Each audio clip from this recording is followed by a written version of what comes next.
Good morning.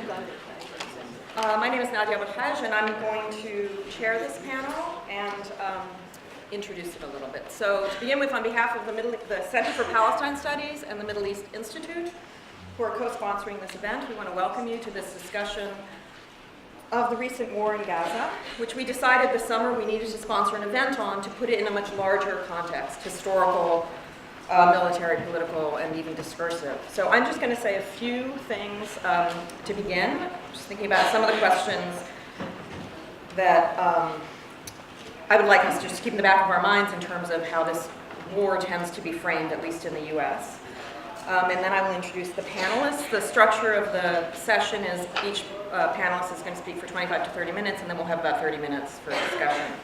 And there will be ground rules for discussion, but I will share them with you later. Okay. So let me just begin by saying a few words. The war in Gaza felt to many of us, probably to most of us, a little like a déjà vu. After all, this is the third assault on the Gaza Strip since 2008. In fact, assaults on Gaza have become so ingrained in the Israeli political establishment that they are referred to as mowing the lawn, a phrase that speaks for itself in terms of the Israeli state's attitude towards killing Palestinians.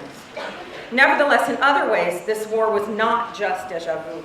It was longer, the casualty count much higher, and the sheer amount of infrastructural destruction unprecedented. So I'm just going to say a few words about some of the frames that seem to be taken for granted by and large in the U.S. public domain as this war was being discussed. First, that the war that began on the 8th of July was a war, quote, between Israel and Hamas. Note, this was not referred to as war between the IDF, the Israel Defense Forces, and Hamas. The implication, that while Hamas was targeting Israelis altogether, Israel was targeting Hamas. But let us be clear, this was a war against Gaza and all of its inhabitants. Which brings me to the second question, or set of issues I want to raise. The ability to frame this as a war between Israel and Hamas rests on the assumption about the different intentions of the two warring parties. As we heard over and over again, while Hamas targets civilians, Israel does not. Israel doesn't target civilians, and it doesn't intend to kill them. There are important moral and factual questions worth considering here. There are all sorts of debates about the legality of Israel's strategy, which other panelists are far more equipped to talk about, so I'm not going to talk about that. But I want to raise a question about its morality, since we are also recently told how moral the Israeli army is. What is the meaning or moral force of intention when one knows to 100% probability that one is going to kill a large number of civilians given the very nature of one's assault?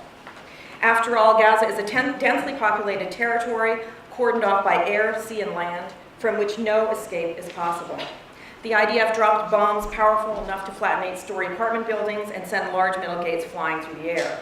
The Israeli military pounded densely populated cities and refugee camps with shells from Merkava tanks and missiles from Apache helicopters, even areas the IDF had previously told civilians to flee to.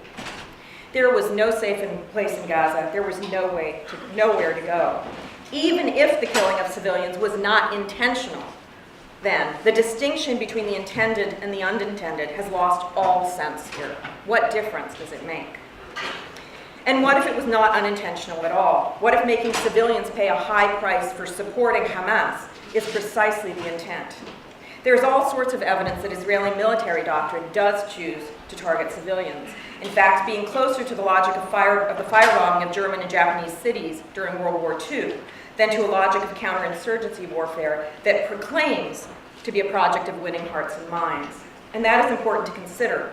After all, it would force a shift in so much of what is taken for granted in the U.S. public domain about the Israeli state and its relationship to Palestine and Palestinians, who are still, all presumable withdrawals notwithstanding, under its rule. Now, Rashid Khalidi is going to talk about military doctrine today, so I'm going to leave that there.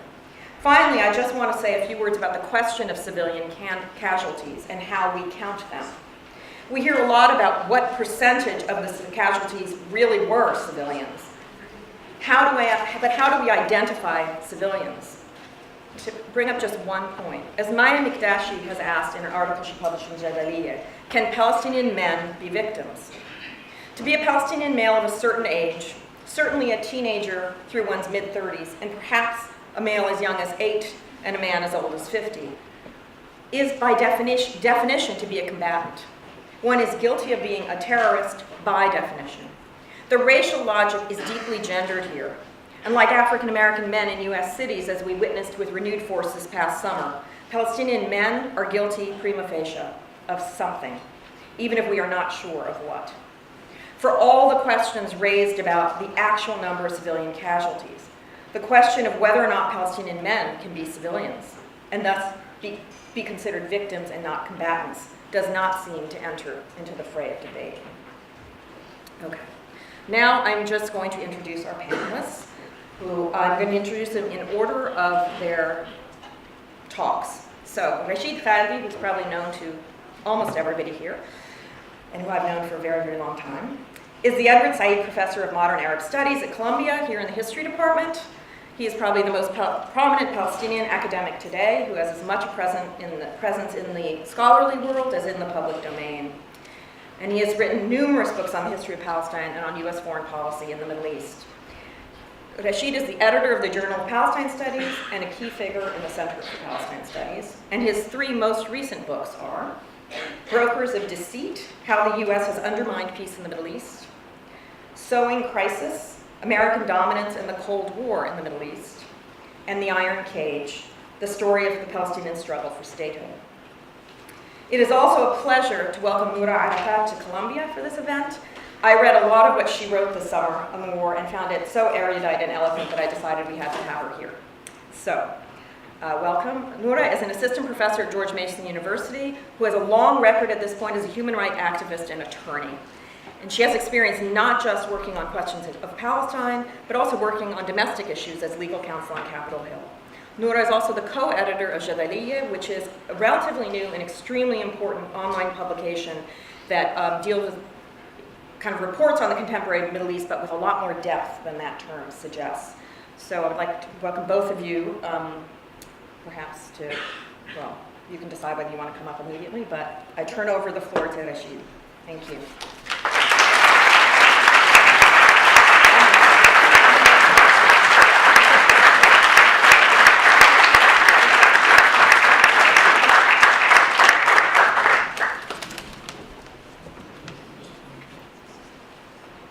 Good afternoon, everybody.